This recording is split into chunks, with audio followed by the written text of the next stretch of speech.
Here's how to hide friends on Instagram in 2026. If this video helps, please like and subscribe for more quick tutorials. Instagram doesn't have one single Hide Friends button, but you can hide your friends using a few privacy features. First, go to your profile and tap the three lines in the top right. Tap Close Friends. Add only the people you want. Now your stories will be hidden from everyone else. Go to Settings and Privacy. Tap Story. Then tap Hide Story From and select the people you don't want to see your stories. Open the profile of the person, tap the three dots, and select Restrict. They won't know, and their interactions will be limited. Go to your followers list.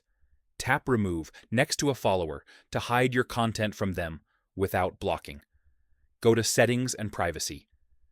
Tap Account Privacy and turn on Private Account.